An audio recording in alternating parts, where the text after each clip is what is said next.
네,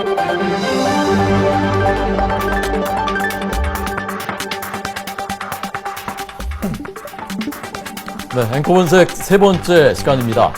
오늘은 김정은, 동토 왕국의 통치자 김정은 그리고 김정남 얘기도 좀 같이 해보려고 합니다.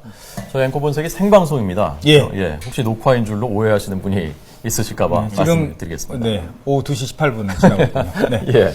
조금 전에 그 국회 외교통일위원장 안홍준 위원장이 최룡해가 장성택 숙청을 주도했다. 이건 뭐 새로운 얘기는 아닌데 외교통일위원장이 얘기한 거니까 또 주목을 받았고요. 그 전에 장성택이 또 리용호 숙청을 주도했다 이런 말을 했거든요. 어떻게 들으셨어요? 저는 장성택이 리용호 총참모장의 숙청을 주도했다는 것은 어떤 신빙성이 높다고 봅니다. 왜냐하면 장성택 같은 경우에는 사실 이번에 실각되기 전까지는 사실상 2인자로서 큰 역할을 했어요. 그러니까 김정은의 지배체제를 공고히 하기 위해서. 그러기 위해서는 군부의 최고 실력자였던 이용호 총참모장을 반드시 숙청해야 했고, 그렇기 때문에 이번 작년 7월에 숙청했다는 거죠. 예. 그걸 좀 신빙성이 있게 보고 있고요. 예. 최룡해가 이번 건을 주도했다. 이 부분은 좀 확인이 좀 더 필요하지 않을까라는 생각이 드네요. 그게 사실이라면 일단 안홍준 위원장의 얘기니까 상당히 신빙성이 높은 거죠. 근데 그게 사실이라면 이거는 배반이 되는 거예요. 왜냐하면 쉽게 말해서 장성택이 최룡해를 키웠거든요. 장성택은 권력의 2인자였고 그리고 최룡해는 그 이후에 부상을 합니다. 뭐 잠시 뒤에 또 얘기할 수 있는지 모르겠습니다만 그러면 그 전의 권력 구도는 김정은을 정점으로 해서 이쪽에 장성택이 있었고 이쪽에 최룡해가 있었습니다. 그래서 이른바 권력 트라이앵글이라고 불렸어요. 그러니까 이때는 2인자를 놓고 뭐 싸우느냐 안 싸우느냐 이 정도 얘기했는데 이제는 최룡해가 자기를 키워준 장성택을 치고 본인이 올라갔다라는 거죠. 그러면 이거는 김정은은 어떻게 말하면은 사실상 그냥 인정만 해주는 고개만 끄덕여주고 백두혈통으로서 정통성을 인정해주는 역할을 했고 나머지는 최룡해가 다 주도했다. 그럼 왜 최룡해는 장성택을 쳤을까? 2인자가 되고 싶어서 아니면 뭐 요즘 나오고 있는 뭐 수산물 아니면 뭐 석탄 이런 거 관련된 이권을 본인이 차지하기 위해서 이제 좀 복잡해지는 거죠. 근데 문제는 장성택을 최룡해가 쳤다는 거는 배신이 되고 배반이 되기 때문에 또 다른 얘기가 될 수 있는 거죠.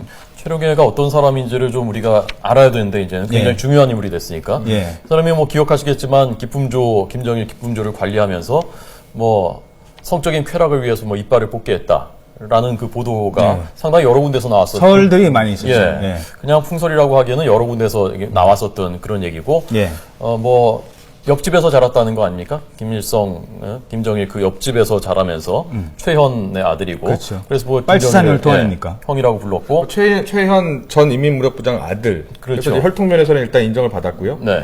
보니까 1998년 그때 한번 그 숙청당한 적이 있습니다. 그렇죠. 확인해봤더니 그때 보니까 그것도 이제 여자 문제였고 그리고 이제 외화 유용 이 두 가지 문제로 숙청을 당한 적이 있어요. 그렇지만 다시 2004년에 컴백을 하거든요. 그때 이제 장성택이 도와줬다는 겁니다. 그렇죠. 그래서 장성택이 돌봐줬었던 인물이기 때문에 그 장성택을 다시 최룡해가 쳤다. 그게 조금 그것 때문에 좀 믿기 어렵다고 보는 분들이 많은 것 같아요. 그리고 또 하나는 최룡해 같은 경우는요. 군 출신이 아니에요. 지금 위치는 군 총참모장인데, 총정치국장인데, 군부의 사실상 1인자 아닙니까? 근데 군 출신이, 원래 군인 출신이 아니고, 당 출신입니다. 그리고 또 하나는, 2010년도인가요? 그때, 두 사람이, 차수로 대장으로 승진을 합니다. 그러니까 북한의 계급은요, 우리는 뭐 대장 위에 뭐 원수 별 5개, 4개 이러는데, 거기는 별이 4개가 있고, 그 다음에 왕별이 있어요. 큰 별이 있죠. 네, 왕별이 있고 또 뭐가 있더라고요. 근데 원수, 차수, 대장이거든요. 대장이 됐어요. 우리는 별 4개를 달았단 말입니다. 그리고 나서 2년 뒤에 바로 또 차수가 돼요. 그 대장 다를 때도 김정은과 똑같은 계급이었어요. 군의 계급에서는. 같이 또 차수가 승진이 되는. 그러니까 원수는 북한에서는 김일성, 김정일 이런 사람밖에 없는 거예요. 원수층으로 받는 사람은. 그러니까 살아있는 사람 중에서는 최고의 권력자로 갔다가 물론 한번 밀려나기도 하고 이런 권력의 부침이 되게 심합니다. 그럼 본인은 어떤 생각을 가질까요? 김정은의 마음에 들어야 된다. 그래야 내가 살 수 있다. 그리고 자기를 견제한 세력은 끊임없이 많다. 본인이 계속 고속 승진을 할 때는요. 주변에 적들이 많습니다. 이 적들을 칠 수 있는 가장 큰 좋은 방법은 최고 실력자와 친해지는 거고 최고 실력자가 원하는 게 뭔지를 알아내는 거거든요. 최고 실력자가 장성택을 껄끄럽게 생각한다는 정도는 파악할 수 있었겠죠. 그리고 나서 뭐 뒤에 가서 속닥속닥 얘기를 해서 어떤 음모를 만들어내고 이런 거에 주도적인 역할을 해주시다. 이렇게 볼 수 있는 거죠. 어쨌건 좀 불안한 거거든요, 저는. 뭐 장성택 우리가 편도 아니고 최룡의 편도 아닌데 누가 네. 인자가 됐건 뭐 크게 중요하지 않은 문제일 수도 있는데 어쨌건 김정은이 어릴 때부터 폭력적이고 위험하고 했었다는 게 동창들의 증언을 통해서 미 국무부가 파악을 했었다는 하고 하지 않습니까? 스위스 유학 때. 그런데 그 2인자인 최룡해도 여러 가지 들려오는 얘기들이 뭔가 좀 성격적으로 안정돼 있거나 장성택에 비해서도 좀 예측 가능성이 떨어지는 좀 다소간 좀 포악한 이런 얘기들이 계속 들려오고 있다는 게 이런 사람들이 북한의 1인자, 2인자를 장악하고 있다는 사실이 굉장히 캐리 국무장관 말처럼 그렇죠. 불길하게 느껴진다. 그런 생각이 들더라고요. 불길한 징조고 또 마틴 템프시도 얘기했지 않습니까? 추가 도발의 징조가 보이고 있습니다. 미국은요 지금 북한 상황을 일단 알 수 없는 국가, 어디로 튈지 모르는 럭비공 같은 집단이라고 생각을 하기 때문에 그게 더 중요한 거죠. 우리나라도 여러 전문가들이 지금 뭐 북한 상황을 예의주시하고 있고 전망들 하고 있는데 저는 한 전문가가 이런 말을 하더라고요. 지금 미국하고 중국의 움직임을 봐라. 그렇다면 얼마나 지금 위중한지를 알 수 있을 것이다. 장성택이 처형된 날, 그날 존 케리 국무장관하고 왕이 중국 외교부장이 전화 통화를 했어요. 그만큼 이건 좀 위험한 상황이다라고 판단하고 있는 거죠. 그리고 최근에 그 미군의 움직임을 보면요. 지금 최근에 미군 움직임을 보면 정보 자산들이 있어요. 네. 그게 이제 첩보 위성도 있을 수 있고요. 무인 정찰기도 있을 수 있습니다. 지금 그거를 한반도에 매일 띄우고 있다고 합니다. 예, 과거에는 일주일에 한 번 정도씩 띄웠는데 지금 매일 띄우면서 휴전선 근처 그리고 평양에 주요 군 시설이라든지 군부대 움직임을 파악하고 있답니다. 이건 우리 정보 관계자가 얘기를 해준 거고 주로 기사화되어 있는 거거든요.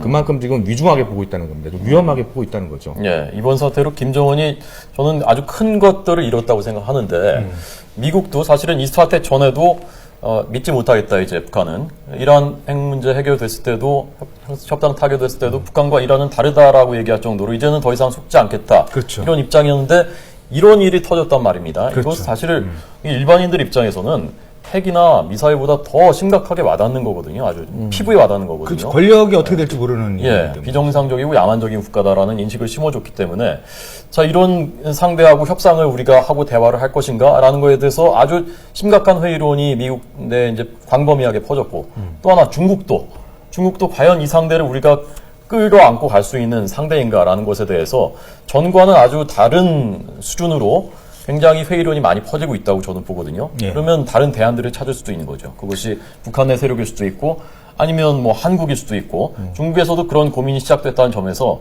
김정은이 잃은 것이 너무 많은 이번에 도박이다. 저는 그렇게 생각이 듭니다. 네. 예측 불가능이라는 게 가장 위험한 거 아닙니까? 예측 불가능하다는 것은 지금 사실 핵 개발을 거의 한 단계이고 예. 또이 핵을 또 미사일을 어떻게 사용할지도 모르는 이런 상황이기 때문에 지금 상황에서 그렇다고 해서 북한을 그대로 둘 수는 없는 상황이거든요. 잘 감시하고 또 관리를 해야 되는 그런 상황이 왔다라고 지금 판단이 됩니다. 그럼 북한이 또 우리 청와대 국가안보실을 향해서 전화 통지문을 보냈지 않습니까? 예고 없이 뭐 타격하겠다, 예고 없이 공격하겠다. 전화 통지문이 어떻게 보내는 거예요? 글쎄요. 그러니까 뭐 전통문이라는 전통문이라는 건 이제 군에서 이제 이른바 이제 핫라인을 통해서 이제 가겠지만 네. 수신 또는 받는 사람은 그쪽으로 청와대를 제가 알기로 통해서 팩스로 오는 있죠. 걸로 알고 있어요. 예. 팩스로. 근데 그러니까 받는 사람은 이제 청와대를 향해서 이제 쓴 글이니까요. 근데 문제는 청와대를 향해서 직접 이런 글을 썼다는 것도 문제가 되는 거고, 뭐 보수단체 뭐 김정은 화형식 뭐 이거에 화가 났다는 거 아닙니까?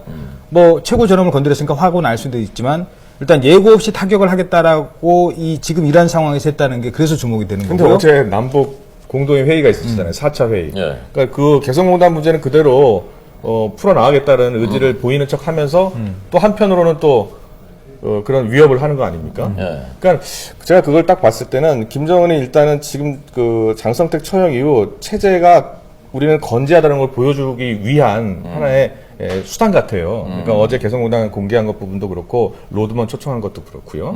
그러니까 북한 입장에서는 지금 세계적인 지금 뭐 시각이 그렇게 좋지 않잖아요. 어떻게 저럴 수가 있냐. 그렇기 때문에 이걸 지금 일단은 벗어나고 싶어하는 그런 측면이 보이는 것 같아요. 김정은 입장에서 생각을 해본다면요. 과연 어떻게 할 것인가? 무슨 선택을 할 것인가? 저는 두 가지인 것 같아요. 핵은 절대 포기할 수 없는 거예요. 이건 유일한 우리가 자기들이 협상할 수 있는 수단이고 체제를 보유할 수 있는 수단이거든요. 자, 그런데 돈도 필요합니다. 돈도. 체제가 굴러갈 정도로 그렇죠. 돈이 있어야 돼요. 네. 그런데 지금 그것이 지금 막혀 있지 않습니까? 제재도 받고. 그러니까 제일 좋은 선택은 핵은 끝까지 포기하지 않되, 핵무기는 그것을 살라미 전술을 이렇게 잘게 썰어가지고 육자회담 지난번 할 때처럼 포기하는 것처럼 영변 냉각탑 폭파하고서 반대 하나 불을 받고. 물었고 그랬던 것처럼 핵은 끝까지 쥐고 있되 그거를 급부로 해서 계속 조금씩 돈줄은 체제를 유지할 수 있는 정도의 돈줄은 받는 얻어내는 그런 전술이 유일한 전술이 아닐까 그런 측면에서 관점에서 본다면 개성공단에 계속 운영하겠다? 이건 전혀 이상한 일이 아닌 거죠. 그건 확실한 돈줄이고 거기 계속 현금이 나오는 수입원인데 그건 당연히 가져가야 되는 거고 또 위협은 위협대로 해야 되는 것이고. 그렇지. 이거 그러니까 정책적인 거시적인 측면에서 보면 이제 그런 얘기고 일단 네. 김정은 입장에서는 당장 내가 이 지금 장성택 처형 이후에 이 정권을 얼마나 끌고 갈 수 있느냐 이제 또 그런 부분도 따져봐야 되는 게 그러니까 하나는 불안한다는 심리가 있었고요. 왜 우리 그 주석단 위치 봤을 때 머리는 헝클어지고 눈썹은 반쯤 잘리고 뭐 여러 가지 있었지 않습니까? 불안하다는 심리가 하나 있고 이 불안한 걸 감춰야 되는 포커페이스 심리가 있는 거거든요. 예. 이 불안하다는 거는 본인이 뭐 누구나 다 아는 건데 불안하지 않다는 걸 보여주기 위해서 뭐 개성공단도 할 수 있는 거고 남한에 대해서 위협을 가할 수도 있는 거고 또 군인들한테 또 선물도 주기도 하고요. 그다음에 뭐 이렇게 주변에 다니면서 이른바 뭐 군인들을 또 위로를 하고 다니는 이런 걸 다 하고 다니는 걸로 봐서는 어느 정도의 포커페이스가 필요하다. 이것도 상당히 좀 주목할 필요가 있는 거죠. 근데 그 핵 개발 관련해서는 뭐 전 세계 유엔을 비롯해서 지금 핵 개발하지 말라는 거 아닙니까? 예. 그런데 그동안 북한은 핵 개발하고 미사일 개발하면서 얻을 걸 얻어왔어요. 예. 그 경수로 건설도 그랬었고요. 그런데 최근 2, 3년간 통하지 않았다는 겁니다. 그러니까 작년 같은 경우에 작년 12월 초에 로켓 발사했잖아요. 광명성 발사하고 올해 2월에 핵실험을 했어요. 보통 과거에는 이런 로켓 발사하고 핵실험을 하면 바로 육자회담이 열립니다. 그래서 지원 방안이 나오고 그러면 핵과 그리고 경제적 지원을 바꾸는 거죠. 그 동태에서 계속 경제적 지원을 받아주는 받아왔죠. 거죠. 네. 받아왔어요. 네. 그런데 그게 지금 통하지 않게 된 겁니다. 그러면서 그동안 이게 우리한테 얻을 걸 얻을 수 있었는데 얻지 못하면서 이게 혼란이 오기 시작한 거죠. 그렇게 분석하는 사람들이 많아요. 그나저나 지금 그 오늘 저도 뉴스에서 많이 좀 다뤘는데 그 김정남의 망명설 이거는 지금 어떻게 지금들 파악이 되고 있습니까? 그러니까 저는 김정은을 우리가 좀 더 분석을 해볼 필요가 있다고 생각하는데 1984년생인데 82년생으로 이제 조작했다라고 하는데 네. 84년생 우리 주변에 있는 84년생을 한번 생각해 보자 말입니다. 그들과 어떻게 다른가 김정은이 그런 두 가지인 것 같아요. 하나는 어릴 때부터 왕자로 커왔고 그다음에 제왕 수업을 나름 받아왔고 치열한 형들과의 권력 투쟁 내가 어떻게 하면 후계자가 될 것인가 라는 그런 면에서 계속적으로 자기를 단련해온 사람이기 때문에 정치 감각 그다음에 권력 투쟁에 있어서의 투쟁력 이런 것은 고도로 발달해 있는 사람인 것 같아요. 나이에 맞지 않게 그렇죠. 그러니까 우리가 어린애다 철부지다라고만 얘기할 수 없는 그런 부분이 있고 예. 또 한 가지 측면은 그 나이 또래의 청년들이 정상적인 교육을 받고 어른들한테 잘 배우면서 배양을 했어야 되는 배려, 협동심, 또 국민에 대한 애정, 뭐 이런 성숙된 인격들 이런 것에서는 굉장히 박약한 거 아니냐. 어릴 때부터 그렇게 자라왔기 때문에 자, 이 두 가지 측면이 고루 갖고 있는 이 김정은이 어떤 선택을 할 것인가, 김정남을 어떻게 바라볼 것인가. 여기에 단초가 될 만한 사건이 바로 2009년에 있었던 우암각 습격 사건이라는 게 있어요. 네, 예. 이 김정남이 별장처럼 쓰던 곳이래요. 옛날에는 최은희 신상옥 부부가 썼었던 곳이고 평양에 있는 곳인데 여기 김정남이 들어갈 때 평양에 갈 때마다 거기서 자기 지인들, 자기 세력들 모아놓고 파티를 하던 장소라는 겁니다. 근데 2009년 4월에 급습을 했고 국가안전보위부가 그래서 김정남은 그 자리에 없었는데 김정남 세력으로 추정되는 사람들을 색출해서 일부를 제거를 했다는 거예요. 김정남이 굉장히 격분을 했답니다. 그 소식을 듣고. 그렇죠. 화날만 하죠. 예, 예, 그것을 동생이 김정은이 그랬으니. 주도를 했다는 것이 정설이거든요. 자, 이것은 앞으로 김정남을 어떻게 대할 것인가의 하나의 단초 같은 게 되는 게 아닌가 하는 생각이 들거든요. 그러니까 보니까 전문가들도 시각이 딱 갈라지는데 김정남이 앞으로 위험할 것이다.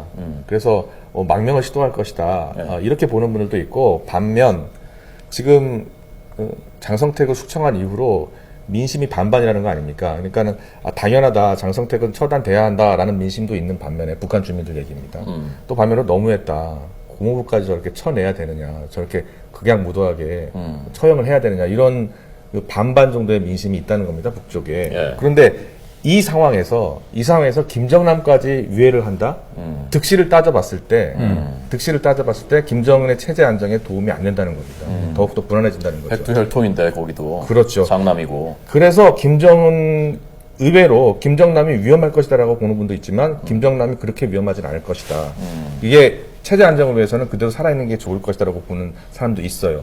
그 과정에 괴를 같이 하고 있는 게 김경희도 마찬가지랍니다. 김경희가 지금 이른바 말하는 백두혈통에서 가장 윗사람입니다. 살아있는. 그렇죠? 지금 67세. 지금 나타나고 있지 않고 있는 이유에 대해서 여러 가지 이야기가 있습니다만 김경희도 숙청할 수 없다는 거죠. 저는 조금 달리 보는 게, 김정남 같은 경우는 지금 중국이 보호를 한다는 게 가장 이제 통설 아니겠습니까? 근데 이 망명을 만약에 한다고 하면요, 이거는, 엄청난 사건입니다. 중국에서는 망명이라는 표현을 안 쓰죠. 중국에 있는 거는. 근데 미국으로 갔다든가, 또는 뭐 한국으로 왔다든가, 이러면 이제 망명이 되는 거예요. 근데 미국으로 가면 김정남은 그 순간에, 지금 뭐 고모부도 있고요. 거기 뭐 여러 가지 자기를 도와줄 사람들이 많이 있답니다. 거기로 가는 거는 망명 정부를 세운다는 것과 같은 얘기가 될 수 있다는 거예요. 그러니까 가서 내가 새로운 정부, 망명 정부를 새로 세우는 거는 이거는 곧 미국과 북한이 전쟁을 하자는 얘기고, 우리 남측에 오는 거, 남한에 오는 거는 이건 더 심각한 문제가 될 수 있는 거죠. 일부에서는 뭐 김정남이 한국으로 망명을 뭐 추진한다고 하는데 그거는 상당히 저는 가능성이 좀 떨어진다고 보고, 간다고 할 때는 미국일 가능성이 높은데 미국으로 간다고 하더라도 동생이 미국으로 갈 때까지 절대 놔두지 않을 거다. 그만두지 않을 거다. 이렇게 생각을 하는 거죠. 제가 김정남 입장이라면 가족이 있지 않습니까? 가족은 북한에는 없어요. 북한에는 없어요. 아니. 예, 그렇죠. 북한에 있는 것이 아니라. 김한솔은 있죠. 예, 프랑스에. 그 가족들의 안위가 제일 걱정될 것 같아요. 자기도 자기지만 그러면 가족이 제일 안전할 수 있는 곳이 어디냐? 그걸 판단할 것 같습니다. 그러니까 정찬 뱅커 얘기처럼 오히려 한국이나 미국을 하면 더 불안할 것이다라고 판단할지, 아니면 그래도 한국에 가는 것이 자기를 제일 지켜줄 수 있는 그 안전만큼은 지켜줄 수 있는 곳이 한국이라고 판단하면 그렇게 선택할 수도 있지 않을까 싶어요. 그 망명설이 사실은요, 작년 대선 때도 있었어요. 김정남 망명설이 있었어요. MBC가 예. 보도했었잖아요. 대선 전날인가? 예, 그렇죠. 보도하려고 했었는데 하려다 예, 못한 그랬었죠. 그거는 있었어요. 김정남 망명설. 그러니까 그때부터 이 김정남의 망명은 큰 뉴스죠. 우리한테는. 김정남의 망명을 하게 된다면은 황장이 그렇죠. 더 크죠. 김정일의 큰아들의 망명인데. 그렇죠. 예. 그 사실관계를 좀 다시 생각해 보니까 MBC가 보도를 하려고 했었던 것이 아니라 보도를 하려고 추진하고 있다라는 누가 그 얘기를 했고, 근데 알고 보니까 그게 아니었다라는 것까지 그렇죠. 확인됐었죠. 맞아요. 관련설이 그렇게 있었죠. 예. 김정남이요, 마카오에 머물렀지 않습니까? 그렇죠. 근데 그 마카오에 머물렀던 것이 그냥 도박하고 놀려고 거기 있었던 것이 아니라 이렇게 보는 사람들도 있어요. 방코데타 아시아 은행 있지 않습니까? 네. 김정일의 자금줄. 네. 그거를 유엔 제재해가지고 목을 조르는 것 같은, 뭐라고 표현했었죠? 그렇게 고통을 겪었었던 거 아니에요? 그 은행이 마카오에 있거든요. BDA가 마카오에 있죠. 예. 그리고 마카오의 조광무역이라는 김정일의 비자금줄이라고 알려진 예. 그 회사도 있는데 거기에 실질적으로 경영을 했었던 것이 김정남이었다. 자, 그렇다면, 그런 측면에서 본다면 정확한 확인은 안 됐지만 그렇다면 장성택이 갖고 있었던 비자금, 관리한다던 비자금, 그 줄이 김정남하고도 맞닿았을 수 있고, 자, 그렇다면은 김정은 입장에서는 이것이 권력이기도 하고, 권력의 위협이기도 하고, 또 비자금의 선이기도 하고, 그렇다면은 더욱더 김정남이 눈에 가시 같은 존재일 수 있지 않겠는가, 그렇게 볼 수 있을 것 같아요. 알겠습니다. 김정남이 사실은 김정남이 눈에 가시 같은 존재고, 또 숙청될 가능성이 있고, 또 김정은이 위해를 갈 가능성이 있다라는 것은 언제 나왔었냐면 제가 기사를 좀 찾아봤더니 작년 2012년 2월 기사에 베이징에 나타난 굳은 표정의 김정남 이런 기사가 있어요. 그러니까 카메라에 잡히긴 잡혔어요, 김정남이. 근데 이때 김정남 관련 그 책이 나와요. 근데 자기 발언이 이제 그대로 나오거든요. 그 발언이 뭐라고 했냐면 김정은을 지칭해서 어린애의 표정에는 후계자가 된 인간의 사명감, 진중함이 없다. 국가 비전을 고민하는 표정이 전혀 없다. 이런 비판을 한 거예요. 이런 비판을 한 것으로 전해지면서 여러 가지 보도가 나온 거예요. 이거 왜냐면 이것은 본인이 쓴 이메일이 맞고요. 이 도쿄신문 편집인한테 보냈답니다. 그래서 이 보도가 나온 이후로 이제 김정은이 김정남 저렇게 나오는구나 북체제 비판하고 그리고 나한테 위에 또 나를 위할 수 있겠구나 이런 생각을 했던 것이고 예. 장성택이 경고했다는 거 아닙니까? 김정남한테 북한 체제 비판 그만해라 이런 식으로 조용히 좀 해라. 예. 그런 게 언론 보도에 많이 나왔어요 작년 초에. 근데 왜 망명 얘기가 나오면은 왜 우리 정부는 지금까지 뭐 YTN을 포함해서 어제 이제 일부 보도도 뭐 있었습니다. 북한 장성택의 최측근이 망명을 한다에 대해서는 정부가 그건 이해는 합니다. 그러니까 뭐냐면은 그걸 우리 정부가 맞다라고 할 수는 없어요. 맞다라고 하는 순간 망명이 안 되는 거고 그 이후에 망명을 하러 오는 사람들도 안 되니까. 근데 우리 정부가 어제 회의까지 해서 망명은 사실이 아니다라고 결론을 줬잖아요. 아니 사실이 아닌 걸 회의까지 왜 하는지 그것도 좀 약간은 의구심이 좀 드는 부분이 있고요. 그리고 아버지를 아버지라 부르는 것과 똑같다라고 하면서 사실이 아닌 것으로 알고 있다 뭐 이렇게 얘기를 했거든요. 만약에 지금 망명이 계속 쇄도를 한다면 우리 정부는 계속 이거를 부인만 해서는 안 돼. NCND도 안 되는 거 아니겠습니까? 어떻게 해야 되는 건지 이 부분도 좀 생각을 해봐야 될 것 같아요. 근데 우리가 기자 생활을 한 20년 가까이 이제 했는데 그동안의 그 경험으로 미뤄봤을 때 이렇게 여러 군데 소스에서 여러 개의 매체들이 거의 비슷한 정황들을 가지고 보도했는데 이것이 전혀 사실무근이다? 이런 일은 제가 볼 때 없습니다. 뭐 정부 입장에서 그렇게 말할 수밖에 없겠죠. 보통 이제 이런 보도가 이제 첩보냐 정보냐 이런 걸 이제 분간을 좀 해야 되는데 사실상 지금 보도가 되는 건 대부분 첩보 수준이거든요. 정보는 마지막으로 좀 확인이 돼야 되거든요. 그렇죠. 정부 입장에서는 그 확인은 제2의 정부 기관이 확인해 줘야지 확인됐다 정도는 할 수 있는 겁니다. 최소한 거기 관계자 정도는 돼야 된다는 거죠. 근데 지금은 아직 중국 정부도 우리 정부도 그 정보를 누구도 확인을 해주지 않고 있거든요. 그러니까 이 첩보 수준이 이제 기사화는 될 수 있어도 그것을 정부가 확인해 주기는 쉽지가 않습니다. 그러니까 저희들도 이제 계속 보도를 하면서도 이해는 돼요. 뭐 정부의 입장이 이해가 되고, 그리고 또 그게 맞을 수도 있습니다. 저희 보도 내용, 그러니까 망명한 사람이 있다라고 저희 지금 말씀드리는 건 아닌데, 그래도 지금 망명할 가능성이 상당히 높고 개연성이 높다 이런 측면까지는 국민들께서도 많이 이해를 해주시지 않을까 생각을 하는 거죠. 예. 지난주에 명찬바의 거가 전국에 있는 고모부들이 조카들 관계를 어떻게 할지 고민할 거라고 했잖아요. 예. 제가 생각해 보니까 예. 고모부들이 조카들과의 관계를 고민할 게 아니라 예. 고모와의 관계를 고민해야 되는 저도 게 한번 웃어준 겁니다. 예. 고모와의 관계가 좋았으면 이렇게까지는 안 됐을지도 모르지 않을까요? 김경희가 참 사랑을 했어요. 장성택을. 그리고 아버지가 김일성이 그렇게 반대를 하고 또 전화까지 보냈습니다. 김일성 종합대학 잘 다니는 학생 원산에 있는 농업대학으로 보냈어요. 그런데도 쫓아갔습니다. 그럴 때는 김경희는 장성택을 너무너무 사랑했겠죠. 근데 시간이 지나면 지날수록 장성택은 바람을 피고 또 다른 쪽에 신경을 쓰니까 김경희는 이미 장성택의 운명에 대해서는 어떻게 할 수 없는, 그리고 본인은 건강이 악화되고 병세가 악화돼서 오빠의, 그러니까 김경희 입장에서는 오빠 김정일의 그 추모 행사, 이주기 행사는 못 올 수도 있어요. 주석단 행사에는. 그런데 아무리 그래도 가서 참배 정도는 했어야 되는 거 아니냐. 휠체어를 타고라도 나타났어야 되는 것 아니냐라는 지적이 있는 걸로 봐서는 김경희의 몸 상태는 상당히 안 좋은 거죠. 몸도 아프고 마음도 아프겠죠. 마음도 네. 아프죠. 굉장히 비극적인 일인데 이거 몇 시까지죠, 저희? 시간이 좀 남았습니다. 네. 비극적인 일인데 그 장성택 김경희 부부의 딸 장설송이 네. 그런 비극적인 또 사랑을 하는 것 아닙니까? 이루어질 수 없는 그렇죠. 신분이 프랑스에서. 다른. 네. 예. 그래서 결국 반대를 하니까 목숨을 끊었다는 것이 정설인데 저는 그 과정에서 장성택의 생각은 어땠을까? 자신도 이루어질 수 없는 사랑을 했었는데 반대를 무릅쓰고 결혼에 성공한 것 아닙니까? 예. 자, 그런데 아버지 입장에서 내가 그런 결혼을 해봤더니 이것이 행복하지가 않구나, 불행하구나, 내 딸도 또 그렇게 만들어서는 안 되겠다, 그런 생각을 하지 않았을까? 딸 가진 부모의 입장을 생각을 해서 저는 아들밖에 없어가지고 잘 모르겠는데 그런 생각 드세요? 어떻습니까?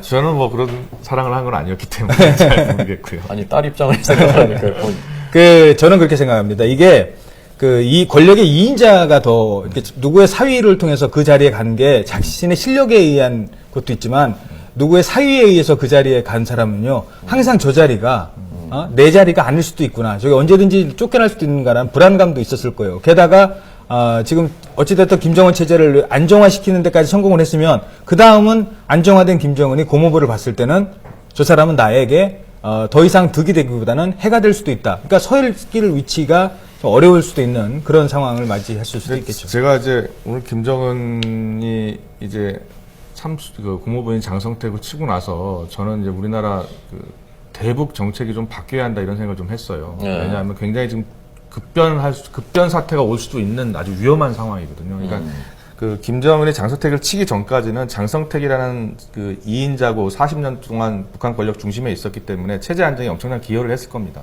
어떻게든 본인이 뭐 2인자에서 1인자를 치려 했든 말았든. 그런데 지금 일단 장성택이 제거된 이후로는 우리가 우리 정부도 그렇고 주변국들도 그렇고 이제는 북한 체제의 안정이 좀 될 수 있도록, 그러니까는 돌발적인 상황이 이루어지지 않도록 뭔가 좀 정책적인 어떤 변화를 줘야 될 시점이 오지 않았나 생각이 들어요. 그래서 그게 쉽지 않죠. 지금 북한이 저런 상태인데 우리가 계속 어제 무슨 에너지 지원도 있었다 이런 얘기도 있습니다만 지금 이 북한 상태는요, 현 박근혜 정부도 상당히 불안한 상황으로 지금 지켜봐야 돼. 당분간 먼저 우리가 액션을 취할 수 있는 건 없는 거죠. 먼저 액션 취하는 게 아니라 지금 NSC 3호처 이번에 생겼잖아요. 네.